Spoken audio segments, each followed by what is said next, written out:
Oh, cantadmelas otra vez, bellas palabras de vida.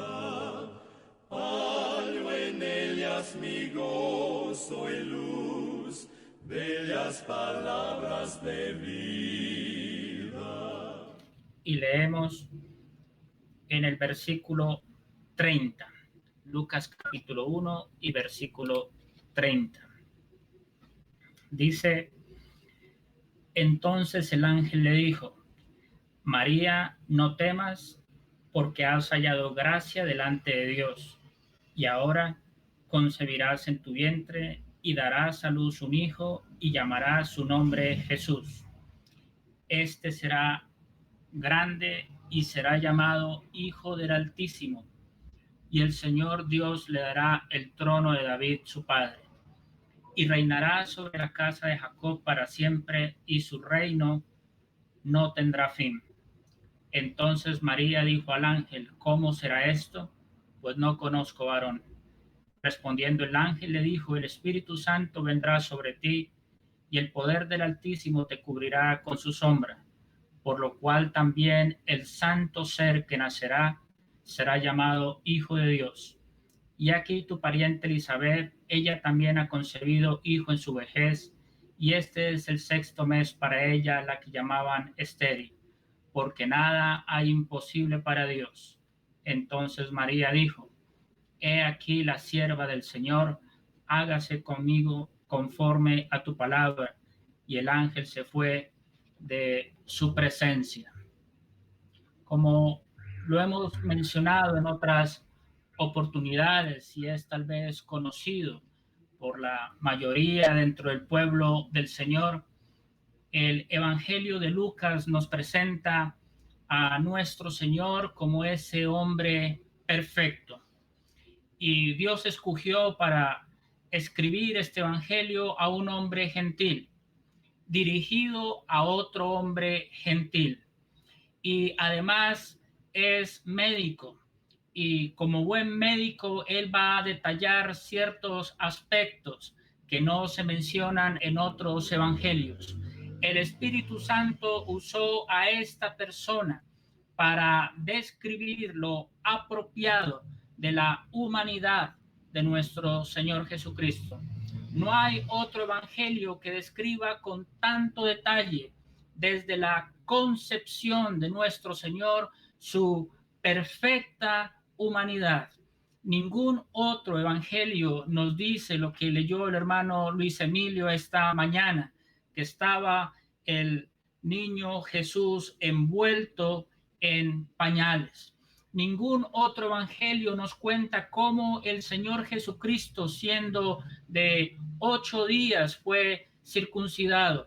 Ningún otro evangelio nos cuenta que él fue llevado al templo y ofrecer 2 tórtolas o 2 palominos por parte de sus padres terrenales, de su padrastro, más exactamente José y María. Ningún otro evangelio nos cuenta el crecimiento como niño de nuestro Señor Jesucristo, acompañando a sus padres año tras año a Jerusalén para celebrar las fiestas. No hay otro evangelio que nos describa la humanidad del Señor Jesucristo a sus 12 años de edad y cómo Él dice esas palabras que siempre nos impactan tanto: en los negocios de mi Padre me es necesario estar.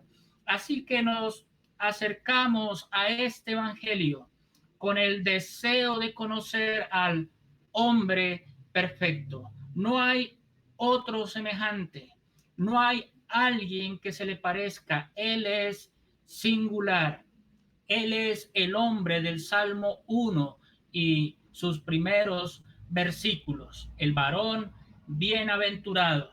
Entonces, teniendo esto en mente, nos acercamos a leer acá acerca del ni siquiera el nacimiento, sino antes, 9 meses antes su concepción. Se aparece el ángel Gabriel. El ángel Gabriel, cuando le da el mensaje a Zacarías, dice: yo soy Gabriel, que estoy delante de Dios y he sido enviado a darte este mensaje. Luego dice que Dios envió a Gabriel a darle el mensaje a María. Y aquí entonces él comienza a conversar con ella y lo que me llama la atención es, dentro de muchas cosas, pero la exactitud con que Gabriel da el mensaje. Él no llegaba a improvisar a ver qué decía, él no llegaba a inventar algo, él iba con un mensaje claro de parte de Dios. Ángel significa eso, mensajero, y por llamarlo de alguna manera lo tenía muy en su corazón. Sabemos que un ángel no tiene cuerpo, pero pensando en su voluntad de hacer completamente la voluntad de Dios en cuanto a ese mensaje. Y esto nos puede ayudar a nosotros también para llevar el mensaje con claridad, con exactitud, solamente lo que Dios quiere que se diga y no medie de parte nuestra intenciones humanas o argumentos propios. Ahora él le dice a ella, versículo 31, quisiera pensar en el Señor Jesucristo como el Salvador. Versículo 31. Quisiera pensar en el Señor Jesucristo como el sacerdote. Versículo 32, primera parte. Quisiera pensar en el Señor Jesucristo como el soberano. 32, la segunda parte. ¿Por qué versículo 31 pensar en el Señor Jesucristo como Salvador? Porque dice, y llamará su nombre Jesús. Jesús significa precisamente que Dios es Salvador, porque Él salvará de sus pecados. Él venía con un propósito muy definido, muy claro. El Señor Jesucristo no se enteró de ese propósito cuando el ángel Gabriel dio estas noticias a María. Siempre lo supo. Siempre él sabía que debía venir para ser nuestro Redentor, el Cordero destinado desde antes de la fundación del mundo. Ahora, nuestro Señor Jesucristo como Salvador y para poder ofrecerse en la cruz del Calvario en nuestro lugar, leímos en el versículo 35, dice, por lo cual también el santo ser que nacerá.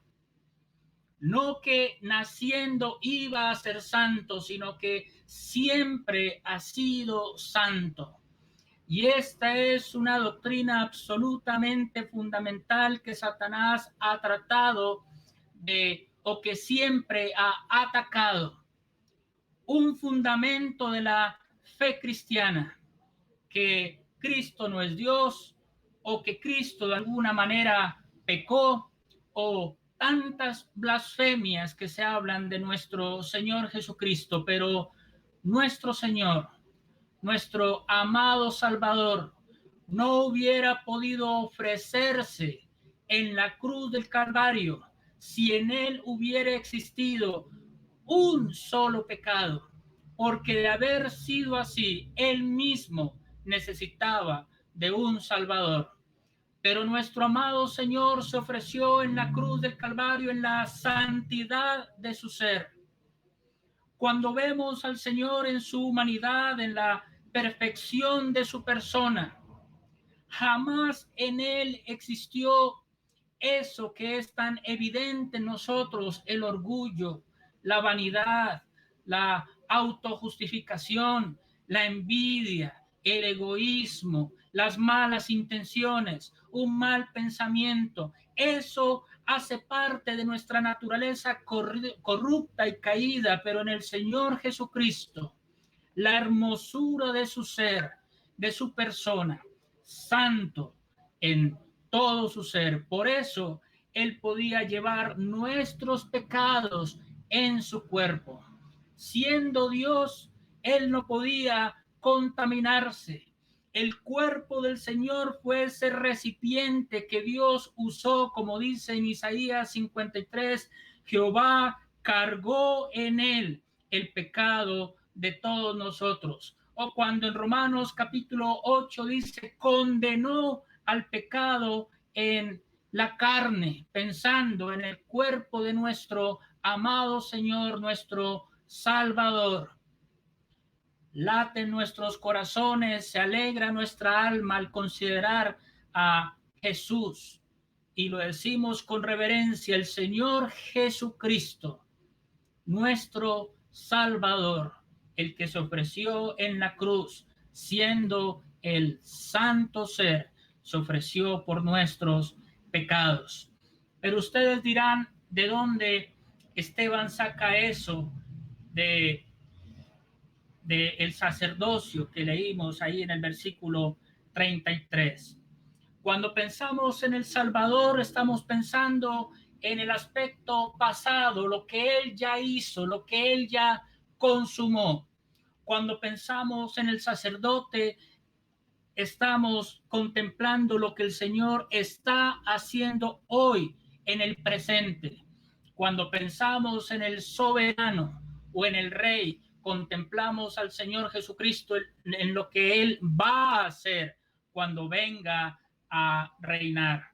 Pero entonces estamos en nuestro segundo punto, el sacerdote. Dice el versículo 32, este será grande y será llamado Hijo del Altísimo. Más adelante leímos que el poder del Altísimo te cubrirá con su sombra.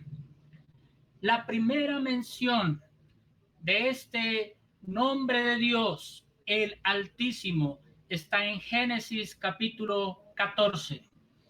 En Génesis capítulo 14, si quieren, leamos lo mejor Génesis. Vamos al principio de la Biblia. Génesis capítulo 14.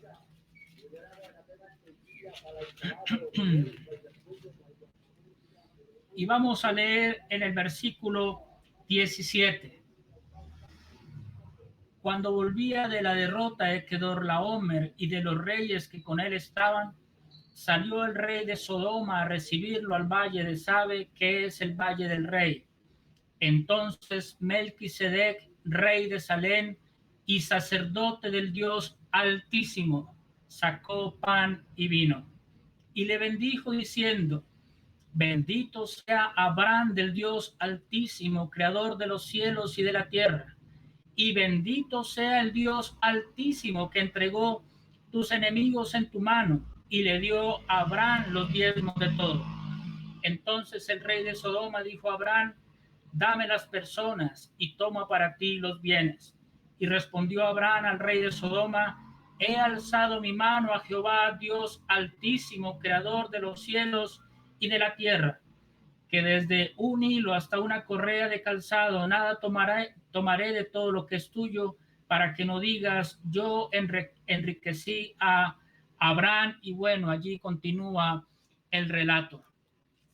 Como nos podemos dar cuenta, hermanos, la primera mención de este nombre de Dios, el Altísimo, está en Génesis capítulo 14. Y es la primera vez que se menciona al sacerdote Melquisedec. Y la última mención del nombre Altísimo lo tenemos en Hebreos capítulo 7, justamente con Melquisedec. Melquisedec, rey de justicia y rey de Salem, es decir, rey de paz.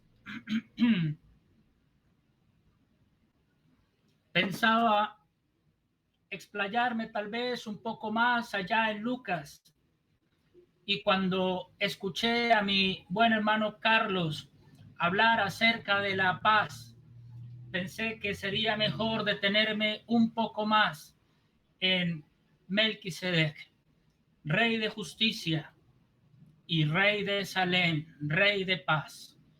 Melquisedec, como lo explica el autor a los hebreos. Sin padre, sin madre, es decir, cuando se introduce este personaje en la Biblia, no se hace alusión a su padre, no se dice nada acerca de su madre. Sin padre, sin madre, sin genealogía. No sabemos nada de dónde provino Melquisedec.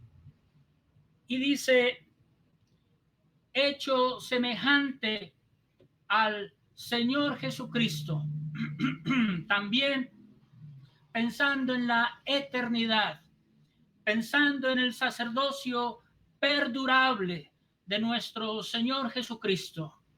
Dice el autor allá en el capítulo 7 de Hebreos que el Señor Jesucristo no vino de la tribu de Leví, el orden sacerdotal, que vino de la tribu de Judá, de la cual nada se dijo tocante al sacerdocio, pero que él sí fue constituido según el orden de Melquisedec, de este Melquisedec que estamos leyendo en este momento. Y entonces este sacerdote se le aparece a Abraham, que venía cansado después de haber librado una batalla para poder recuperar a su sobrino Lot. Y lo que él hace es que saca pan y vino y lo bendijo.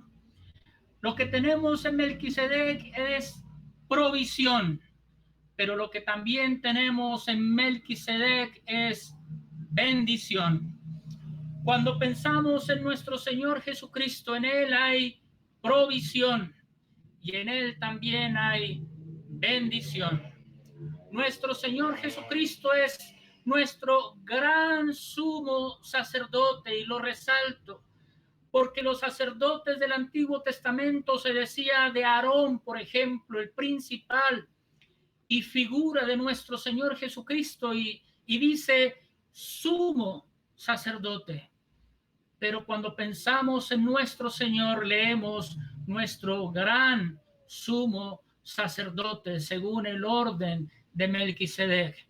Y dice el capítulo 7 de Hebreos que estamos contemplando, recordando, considerad cuán grande era este en cuanto a Melquisedec.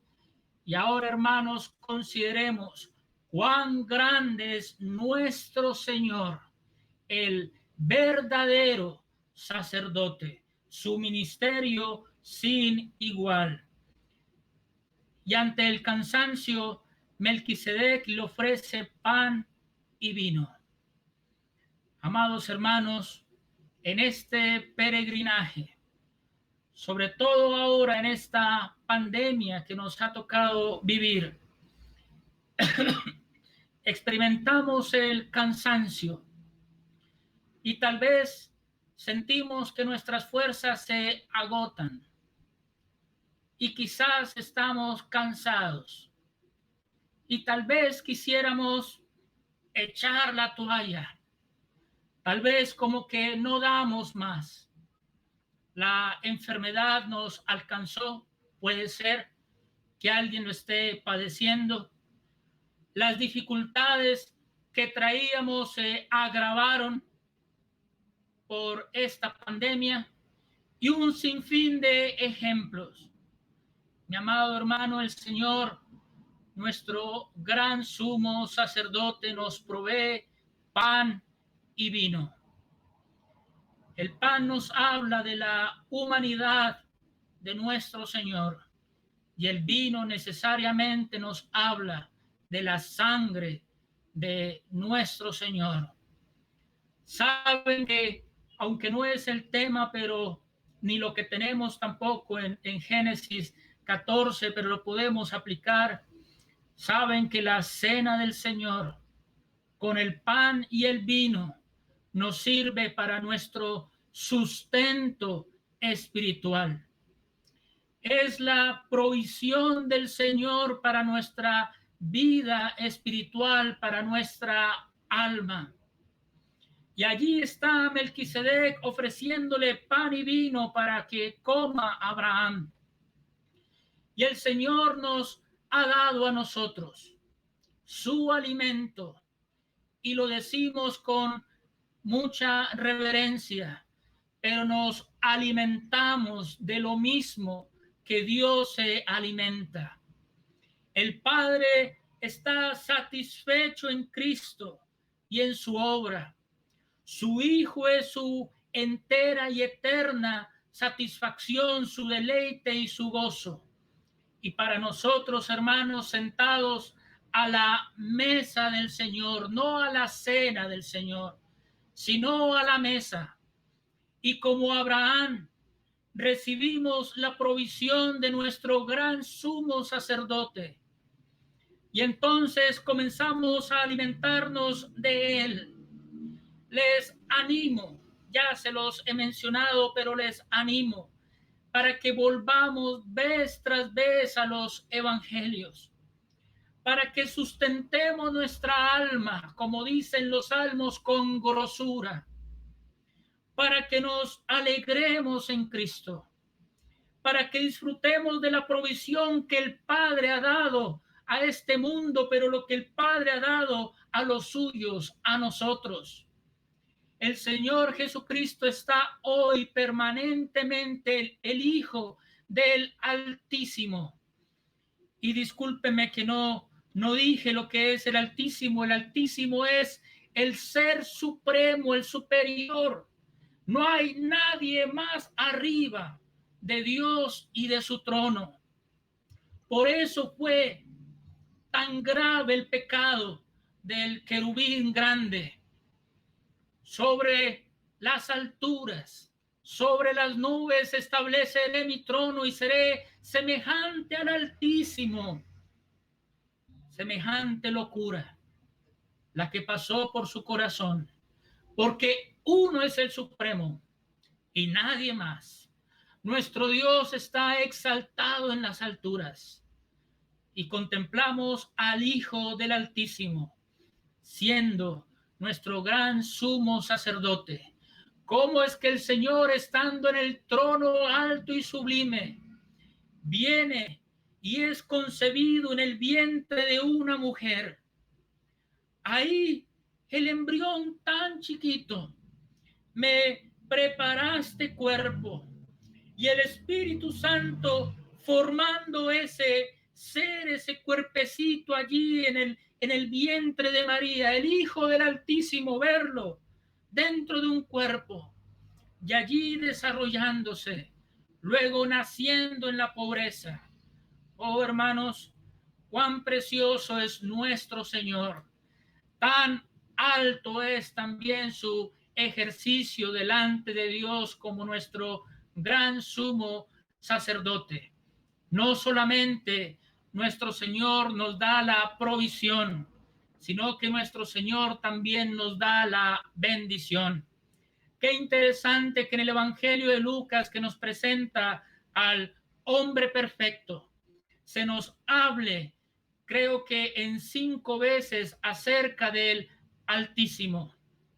Qué interesante que sea el hombre perfecto el que nos hable del Hijo del Altísimo. El Evangelio, el hombre perfecto que nos hable del Hijo del Altísimo.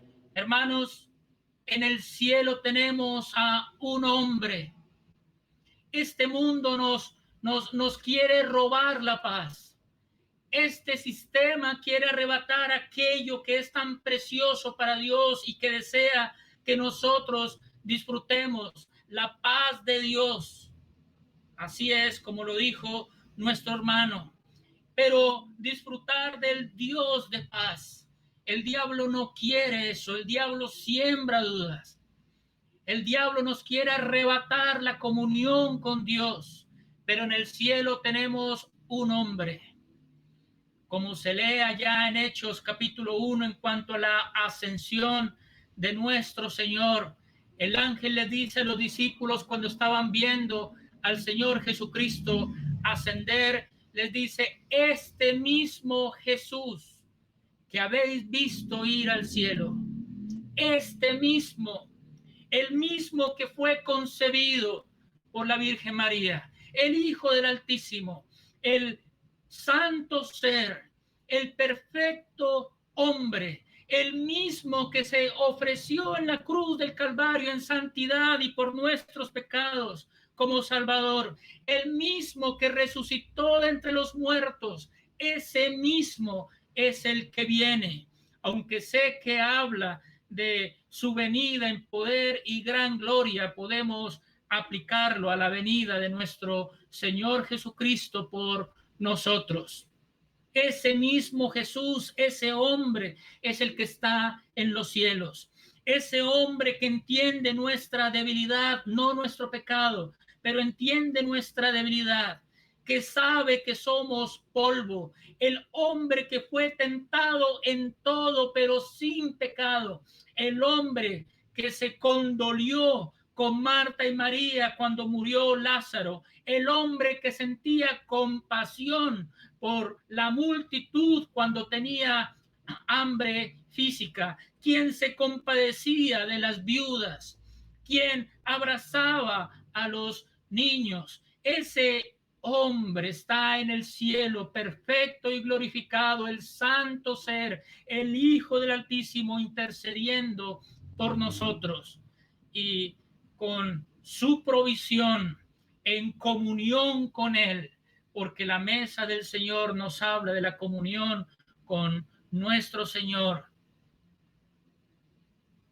Pero Lucas termina con el Señor Jesucristo bendiciendo a sus discípulos. Alzando las manos, dice Lucas, los bendijo. Melquisedec bendijo a Abraham. Bendito Abraham del Dios Altísimo. Hermanos, me conmueve pensar que el Señor Jesucristo nos bendijo ya con la salvación, pero ahora resucitado de entre los muertos nos bendice. Ya al levantar sus manos, sus discípulos vieron las señales de los clavos que habían traspasado sus heridas. En el cielo está el hombre perfecto herido. Allí está el Señor glorificado, nuestro gran sumo sacerdote, con las señales en sus manos, en sus pies, el costado traspasado. Pero hermanos, nos bendice. Disfrutemos de la bendición de nuestro Señor. Disfrutemos de su paz. Disfrutemos de la comunión con Él. Disfrutemos del ministerio sacerdotal de nuestro Señor. Este último tiempo he escuchado tanta enseñanza sobre el sacerdote. Y uno se inquieta y uno dice, ¿por qué estoy escuchando tanto sobre el ministerio actual de mi Señor? Es de las enseñanzas que menos se dan en las asambleas sobre el sacerdocio del Señor. Y me gozo al pensar el sacerdote, el gran sumo sacerdote que tenemos en los cielos. Bendito sea Abraham del Dios Altísimo. Y el Señor Jesucristo bendijo a sus discípulos.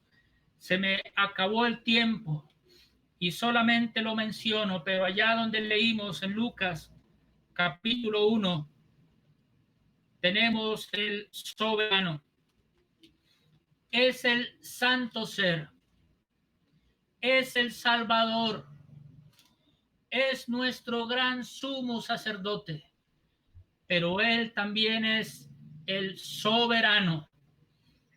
Cuando fueron a visitar a nuestro Señor Jesucristo, estos hombres de ciencia, ellos preguntaron, ¿dónde está el que ha nacido rey?